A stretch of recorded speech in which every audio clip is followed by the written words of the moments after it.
Muy buenos días, si se los puede llamar así, miércoles 13 de diciembre.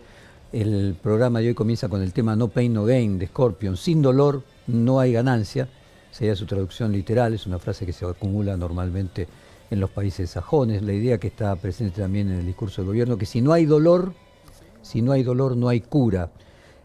Nosotros tenemos la teoría de que muchas veces la metafísica, es decir, ideas que no son del orden de lo epistémico, sino que del orden de las creencias, que obviamente también constituyen parte del conocimiento humano, atraviesan todas las ciencias, que ninguna ciencia es exacta, y parte de la teoría económica de ciertas escuelas de las teorías económicas tienen esta idea religiosa de que para que haya resultados tiene que haber dolor.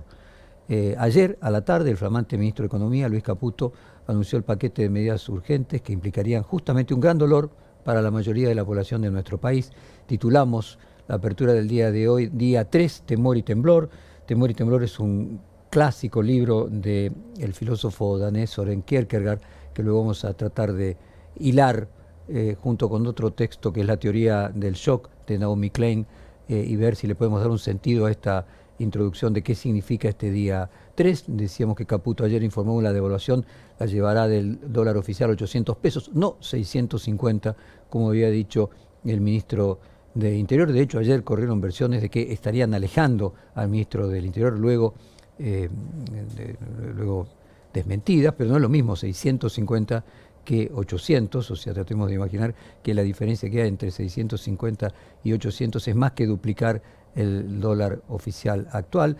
También la reducción de subsidios de tarifas de transportes y servicios en una cantidad o en una programación que aún no está clara, la suspensión de la mayoría de la obra pública, la no renovación de los contratos estatales del último año, la suspensión de la pauta pública, que es la publicidad oficial, una decisión que en el corto plazo afectará el empleo, la actividad económica, el poder adquisitivo de los trabajadores. Y como contraparte, en el único referido social, Caputo dijo que se mantendrán los planes sociales, pero sin intermediarios, y decretó un aumento del 50% de la asignación universal por hijo y de la tarjeta administrada. Vamos a escuchar fragmentos del propio ministro ayer para simplemente hacer el registro, y luego vamos a ir endebrando con esta idea de la teoría del shock y de temor y temblor de Søren Kierkegaard. Escuchemos primero, vamos a escuchar dos fragmentos del ministro Caputo ayer. El primero, si seguíamos como estábamos, vamos camino a una hiperinflación.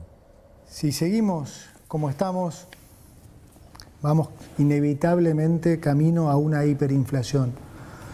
Podemos, como dijo el presidente en su discurso, llegar a niveles de 15.000% anual.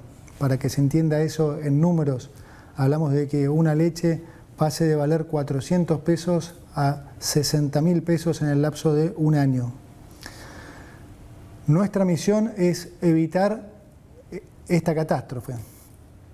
Y para solucionar este problema, lo primero que tenemos que lograr es identificar, reconocer la génesis de este problema. Este es un punto central. Me voy a detener un poco aquí para explicar esto. Si uno dijera, yo lo he hecho muchísimas veces en charlas durante muchísimos años, si uno le preguntara a la mayoría de los argentinos cuál diría que es el mayor problema, la deuda, la inflación, el dólar o el déficit fiscal, siempre la mayoría de las respuestas, diría más del 95% de las respuestas se lo llevaba la deuda, la inflación y el dólar. Prácticamente ninguna respuesta correspondía al déficit fiscal. Sin embargo, la génesis de nuestro problema ha sido siempre fiscal. Lo que se manifiesta como los problemas son en realidad las consecuencias de cómo se ha financiado ese déficit. Bueno, aquí aparece la primera contradicción. Si la deuda no es el problema, si el dólar no es el problema y la inflación no es el principal problema es el déficit fiscal, así planteado, están recibiendo menos déficit fiscal del que recibió Macri. Están recibiendo 3% de déficit fiscal primario, 5% con intereses del Tesoro, mientras que Macri recibió, la discusión es entre 6 y 7. Evidentemente sí, hay una deuda mayor en deuda, hay una deuda mayor en el atraso del dólar, y hay una deuda hay un problema mayor en que la inflación es mucho mayor que la que recibió Macri. Pero cuando se dice que esta es la peor herencia, comienza con una contradicción, porque en donde está peor la herencia, casualmente es en la inflación y en la acumulación de deuda, la cual el señor Caputo obviamente gran responsable de esa acumulación de deuda en el atraso del dólar, es decir, en la coparticipación de los errores del gobierno saliente y del gobierno anterior al saliente, del cual Caputo era parte. Ahora, si el problema es el déficit fiscal, hoy hay menos déficit fiscal que en el año 2015. Entonces no podría ser una herencia peor si ese fuera el único y principal problema. Luego de anunciar las medidas, el ministro Caputo explicó que la consecuencia hará que estemos peor de lo que estamos ahora. Vamos a escucharle nuevamente esta teoría respecto de que es necesario sufrir para luego poder disfrutar. Luis Caputo, vamos a terminar en unos meses peor que antes en términos de inflación.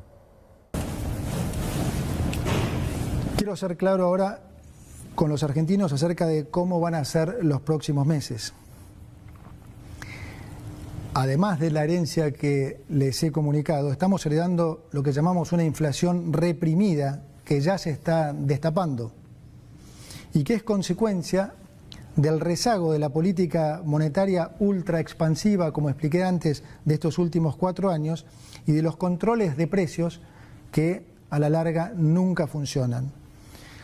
Lo ven todos en las góndolas del supermercado. Cualquiera que haya ido al supermercado en las últimas 2 semanas habrá visto cómo varios precios han aumentado casi 100%. Es decir, vamos a estar durante unos meses peor que antes, particularmente en términos de inflación. Y lo digo así porque, como dice el presidente, es preferible decir una verdad incómoda que una mentira confortable. Bueno, nuevamente, ya lo dijimos en la apertura de ayer y de anteayer, ese cálculo de 15.000% anual de inflación no guarda ningún relato, ningún correlato, perdón, con la realidad. Es simplemente exagerar una situación para producir un efecto luego posterior. Y aquí vamos a lo que creemos que se está produciendo, que lo denunció en su libro La doctrina del shock, Naomi Klein, citando a Milton Friedman, uno de los padres del neoliberalismo contemporáneo, unos referentes intelectuales también del presidente Javier Milei. Voy a leer textualmente lo que Naomi Klein citó de Friedman. Solo una crisis real o percibida como real produce un cambio de hecho. Cuando esa crisis ocurre, las acciones dependen de ideas que están disponibles en ese momento. Creo que esa es nuestra principal misión, desarrollar alternativas a las políticas vigentes, mantenerlas con vidas y disponibles hasta que políticamente lo imposible se convierta en políticamente inevitable. O sea, puede decirse claramente que Milei tuvo una etapa en la que él llamó batalla cultural, en la que se encargó de mantener estas ideas vigentes y que ahora, generando las condiciones para poder aplicarlas, se aplican. Voy a continuar con Friedman, que dice, solo una crisis real o percibida como real, es decir, a diferencia de la hiperinflación del gobierno de Alfonsín que le permitió a Menem en contar con la justificación necesaria para una, como dijo, cirugía mayor sin anestesia. No ese es el escenario que dejó el último gobierno, pese a todas las dificultades. Es por eso que el actual gobierno exagera el peligro de la hiperinflación de 15.000%, una leche que va a costar 60.000 pesos para justificar la necesidad de esas medidas. Es decir, esa catástrofe que viene a tratar de solucionar es la que probablemente termine produciendo. Además, el gobierno necesita que la comparación de los resultados de su político no sean medidos en relación con el anterior gobierno, sino con los indicadores que ellos construyen, que sería el futuro si este no fuera el gobierno. Es decir, no con el 150% de inflación que deja el gobierno anterior anual, sino con un hipotético 15.000%. Veamos ahora qué similitudes hay entre el discurso de ayer de Caputo y otros anuncios de paquetes de medidas económicas de otros gobiernos de la historia. Es muy importante tener en claro 2 elementos. Primero, la alta votación que tuvo el presidente Milei entre los más jóvenes, la poca experiencia de los más jóvenes respecto de la historia y una tendencia que se da en todas partes del mundo que tiene que ver con la aceleración de la vida, que es cada vez el cambio es más veloz.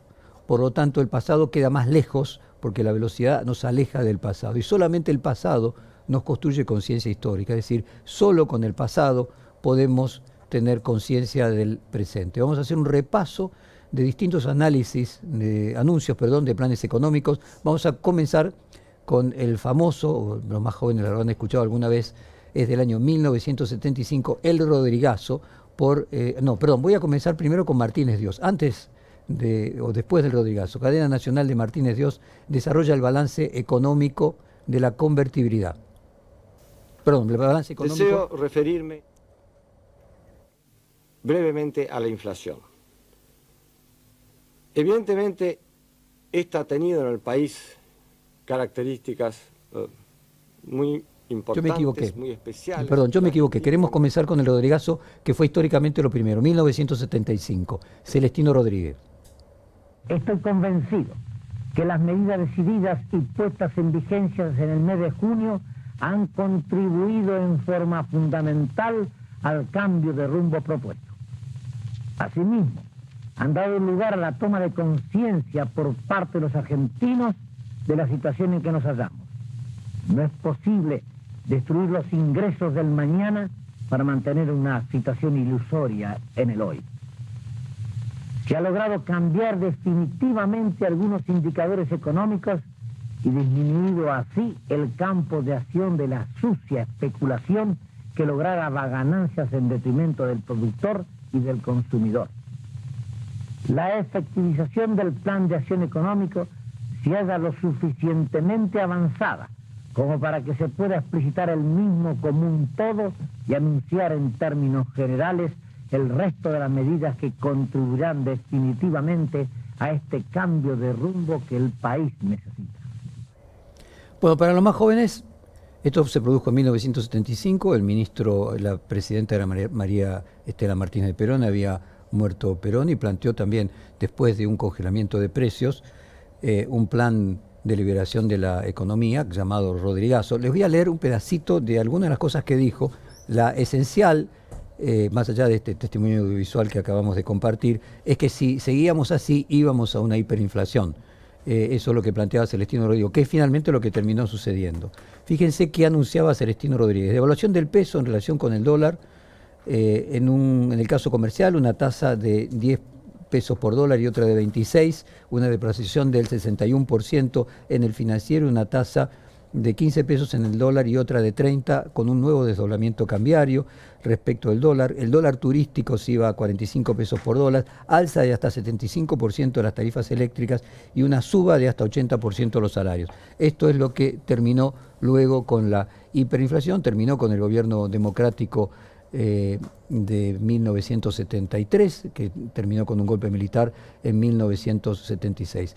Vamos ahora sí, a que yo me había equivocado antes, a la cadena nacional de Martínez Dios, donde realiza el balance económico, se despide esto de 1980, el balance económico que había comenzado en 1976.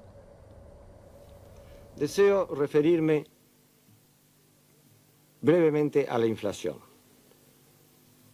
Evidentemente, esta ha tenido en el país características muy importantes, muy especiales, que las distinguen de las que existen en muchas otras partes del mundo. En primer lugar, por el muy alto nivel que había alcanzado. Desde aquel 920% anual que encontramos al comienzo de nuestra gestión para los 12 meses anteriores, y que en realidad era mucho mayor, rayando en la hiperinflación, si consideramos que simplemente el mes de marzo de 1976 el índice de crecimiento de los precios mayoristas había llegado al 54%, lo cual anualizado implica un nivel de 17.000% anual. Es decir, que en un momento de nuestra vida, en un mes de la vida de los argentinos, se ha vivido a un ritmo de crecimiento de precios que anualizado es equivalente al 17.000%. Ello da una idea de dónde hemos partido. Muy interesante también para los más jóvenes. Martínez Dios fue el primer ministro de Economía de la última dictadura, fue el ministro de Economía durante todo el periodo de Rafael Videla como presidente, y él hace el mismo cálculo de un mes de inflación proyectado anualmente, un mes que en este caso daba más de 50, daba 54% y por lo tanto daba 17.000% de inflación. Es decir, la misma proyección que plantea el ministro Caputo y que planteó el presidente Milei respecto de que la Argentina podría ir camino a una hiperinflación y convertirse en un país que tuviera 15.000% de inflación anualizada. Vamos ahora a Domingo Cavallo, presenta el proyecto de ley de convertibilidad 1991. Escuchémoslo. Establece la obligación de que toda la base monetaria, que son todos los australes en circulación, tengan permanentemente como respaldo en el Banco Central la misma cantidad de oro y divisas de libre disponibilidad. Esta relación se está cumpliendo, el gobierno la lleva a la práctica en la actualidad, pero esta ley pretende establecer que es una obligación ineludible del Banco Central mantener permanentemente el respaldo en oro y divisas para el austral. Esto transforma al austral en una moneda que no se va a poder desvalorizar frente a las monedas extranjeras y que por lo tanto va a poder ser una moneda también estable en términos de los precios internos de nuestra economía, sobre todo ahora que nuestra economía va a operar con las reglas de una economía abierta, plenamente interrelacionada a través tanto de exportaciones como de importaciones con el resto del mundo. Esto significa que vamos a vivir en un clima de estabilidad, pero no por darle convertibilidad al austral simplemente, sino porque el gobierno ha puesto en marcha y por lo tanto ya ha comenzado a cosechar los frutos de toda una política de eliminación del déficit fiscal. Bueno, vamos a las repercusiones ahora que tuvo el anuncio de Luis Caputo. En primer lugar, el Fondo Monetario Internacional salió a respaldar las medidas con un comunicado y un tuit de la directora Kristalina Georgieva. Quienes nos ven por TV, además de escucharnos, pueden ver el tuit en pantalla. Decisivas anunciadas hoy por el presidente Javier Milei y su equipo económico para abordar los importantes desafíos económicos de Argentina. Un paso importante hacia el restablecimiento de la estabilidad y la reconstrucción del potencial económico del país. Para decir de que siempre el Fondo Monetario, sea el gobierno de Alberto Fernández, sea Martín Guzmán, sea Sergio Massa, sea Luis Toto Caputo, siempre obviamente dice que está todo bien y da beneplácito y apoya al futuro, que es lo que puede hacer un acreedor con un deudor que no está en condiciones de pagarle, ¿no? Es tratar de mantenerlo con vida, como decía Néstor Kirchner, porque los muertos no pagan. Vamos ahora a Ricardo López Murphy, quien también analizó el discurso de Luis Caputo y planteó de que la situación es más delicada que cuando yo era ministro. Ricardo López Murphy en La Nación Más. Creo que tenemos una crisis que yo escuchaba durante estos días una minimización de la crisis y el presidente exageraba. No, yo creo que no. Yo creo que si algo yo diría es que la crisis es más grave aún de la que el presidente mencionó. Segunda cosa, estaba buscando, porque usted recién hacía varias referencias, cómo explicar. Mire, cuando yo era ministro había 2 millones de empleados públicos y 4 millones de jubilados. Ahora hay 4 millones de empleados públicos, 10 millones de jubilados y 5 millones de planes sociales. O sea, usted tiene un problema 3-1. La situación cuando yo era ministro era muy delicada.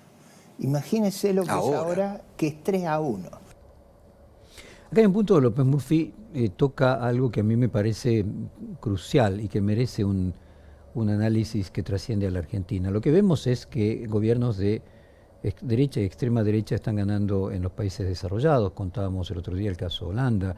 En España ganó, no pudo formar gobierno, pero ganó. El caso de Italia, las posibilidades de que vuelva, de que finalmente gane en Francia. Lo que hay es un malestar, fundamentalmente en los sectores de los más jóvenes, que la derecha acompaña en todas partes del mundo con un discurso antidecadencia. Obviamente hay una decadencia, y hay un famoso economista, un economista clásico que se llamaba Malthus, que él había hecho una teoría que luego se comprobó fallida, que él planteaba que la población crecía a más rápido, en mayor proporción que la capacidad de producción de bienes. Entonces él suponía que se iban a producir hambrunas. En el siglo XVIII era común las hambrunas de hecho poblaciones enteras, como por ejemplo la de Irlanda, se diezmó su población por la hambruna. Entonces la teoría de Malthus era que finalmente el fallecimiento por hambre era el que corregía la incapacidad de la producción de, por ejemplo, alimentos para una mayor cantidad de habitantes. Es correcto lo que plantea López Murphy respecto de la diferencia poblacional. No es lo mismo administrar un país de 20 millones de argentinos que uno de 47 millones de argentinos. Y no es lo mismo tener, como se tenía hace 25 años, el 30% menos de población que tener la de hoy. Es decir, este es un problema en todo el mundo, que es el capitalismo no está dando respuesta en los últimos 25 años a la creación de bienes en la misma proporción que ha aumentado la natalidad, que ahora está descendiendo en todas partes del mundo, pero la cantidad de población que hay hoy representa el resultado del crecimiento de la población de los 50 años anteriores, en el que la población se duplicó. El caso concreto son los jóvenes no pueden comprar una casa. Esto pasa en Europa, pasa en los países más desarrollados, mientras que los padres y los abuelos tenían la expectativa de poder comprarse una casa. Es decir, hay un problema estructural que no es lo mismo administrar, en el caso de Argentina, 30 millones de personas, como en los años 90, que casi 50 millones de personas, como es en esta tercera década del siglo XXI. Vamos a hacer ahora una lectura peripatética del discurso de ayer de Caputo, que es Guillermo Moreno, el inefable Guillermo Moreno, que dice que esto va directamente al precio de los alimentos, pero más aún que eso, y luego posteriormente, es que esto le viene muy bien al peronismo porque va a dar posibilidades de volver. Escuchemos el primer fragmento de Moreno y inmediatamente después el segundo, que le pido que lo pegue. Y vos imaginate que le das un tipo de cambio que va de 600 y pico a 800. No le pones retenciones, mañana lo tenés en los precios de los alimentos. Vos podés devaluar, pero si compensás con retenciones, que es lo que estaba pidiendo Mondino hoy a la mañana. ¿En serio? Hoy, claro, Mondino dijo, ¿cómo vamos a devaluar y no vamos a poner retenciones? Va todo alimento. Va todo, lo dijo Mondino hoy a la mañana. Está en otro gobierno. Bueno, es que, es que el problema es que cuando se termina la revolución, por eso los pibes están callados, ¿eh? Claro, están todos callados, porque, están muertos. Claro, se terminó la revolución anarcocapitalista. O liberal, si querés. Es que los enemigos de los anarcocapitalistas son los liberales. Sí. El problema, ¿qué decían los anarcocapitalistas? Nuestros enemigos son los liberales porque utilizan el Estado en beneficio propio. Entonces, hasta que no terminemos con ello, mirá. ¿Pero qué pasa con las harinas, por ejemplo? Bueno, olvídate, porque vos vas a tener un aumento directo del precio de la devaluación, del porcentaje de devaluación, de hoy al mediodía o a mañana, cuando arranque el mercado, y eso directamente a precios. Esto es muy bueno para el peronismo. Cuando el peronismo vuelve a expresar la producción y el trabajo, es obvio que ganamos las elecciones si hacemos una reorganización de poder popular, obviamente. ¿Y si sobrevivimos 4 años? Bueno, yo vos sabés que tengo otra versión. Tiene otra visión más. Tengo otra versión. Más limitada en el claro, tiempo. Porque en 4 años nos quedamos sin industria automotriz. Yo quiero ver al presidente de Ford cerrando la Ford. Claro. Yo quiero ver al del Toyota diciéndole no equivocamos, no fuimos. Quiero ver a Roca cerrando Techín o a Madane cerrando Aluar. Acá se viene a reconfigurar la Argentina productiva entre los empresarios y el mundo del trabajo con nuestra dirigencia sindical. Haciendo base en la manufactura argentina. El mundo te permite volver a reindustrializarte. El mundo. Y lo que hicieron hoy son muy buenas noticias para el peronismo. Bueno, esta perspectiva del inefable Moreno puede de alguna manera explicar quizás el buen humor que tenía Cristina Kirchner en la entrega del mando a Javier Milei, conjeturando de que la diferencia con la entrega del mando a Mauricio Macri, que creían que en el caso de Macri venían a quedarse, iban a ser exitosos, y en el caso de Milei apuesta a que termine siendo lo contrario y muy rápidamente les genera una oportunidad de regreso al peronismo. Ojalá, no por el peronismo, sino por la Argentina, así no sea. Vayamos a la cuestión de fondo, que es, como comenzamos el programa, esta idea de que hay que sufrir, que es una idea que viene de la religión y que atraviesa la parte ideológica de la economía. La economía como ciencia social no es puramente matemática, o sea, está compuesta de ideas y de creencias como todas las ciencias sociales que no son exactas, no dan el mismo resultado en el mismo país en momentos diferentes, no dan resultados en diferentes países, por lo tanto tienen un componente subjetivo. Dependiendo del tipo de estructura cultural, el grado de dolor y de sufrimiento que es necesario para cumplir determinados objetivos es mayor o menor, es una cuestión cultural. Hay quienes consideran que el dolor es un elemento fundamental para el crecimiento de una sociedad o de un ser humano. Esta idea de sufrir primero para luego poder recibir la recompensa tiene paralelos con el concepto de expiar pecados. En las religiones tanto monoteístas como politeístas, el sacrificio y el dolor ayuda a purificar los pecados que se cometen. Son conocidos los sacrificios de animales, por ejemplo, que se daban de ofrenda a los dioses para que luego diera recompensas con cosechas, o al Dios cristiano sacrificando incluso a su propio Hijo para limpiar los pecados de la tierra. Volviendo al título de nuestra apertura de hoy, día 3, Temor y Temblor. Temor y Temblor es el libro del filósofo que citamos, danés Søren Kierkegaard, del año 1813. Habla del episodio bíblico de Abraham, a quien Dios le ordenó que asesine a su hijo Isaac como prueba de su fe. Kierkegaard introduce la figura del caballero de la fe, quien renuncia a todo por una idea divina y confía por la fuerza del absurdo en que volverá a recibirlo de vuelta cuando él aprenda la lección y supere la prueba de Dios, o sea, lleva a su hijo a asesinarlo. Allí Dios, Søren Kierkegaard, nos vuelve a preguntar, ¿existe una obligación moral absoluta de cumplir con la palabra de Dios? Como se sabe, finalmente Dios le impidió que cumpliera lo que él mismo le había pedido porque se sentía satisfecho con la disposición de cumplirlo. Trazando una analogía, si el pecado que hay que expiar fuese el déficit fiscal, el gasto innecesario de los recursos públicos y la idea del ajuste, que lo iba a pagar la casta política, tenía una fuerza de relato muy importante. Hoy resulta que, como queda claro y veníamos anticipando desde este programa de manera sostenida, es imposible que lo pague la casta política. Quienes tendrán que sufrir, entre comillas, por un pecado y no se beneficiaron de ninguno de esos gastos son los que Milei llamó los argentinos de bien, es decir, las personas que todos los días se levantan para salir a trabajar con un ingreso que les permita sobrevivir. Es muy probable que parte del ajuste que estén produciendo tenga que ver casualmente con una licuación de todos los ingresos fijos. Inclusive están enviando al Congreso un proyecto para quitar la movilidad automática con la inflación de las jubilaciones. Día 3, Temor y Temblor. Vamos a cerrar con la misma canción que abrimos, que es No Pain, No Gain, y ese No Pain, No Gain traducido sería que no hay ganancia, o sea, no hay mejora si no hay dolor, que en este caso lo canta Scorpions.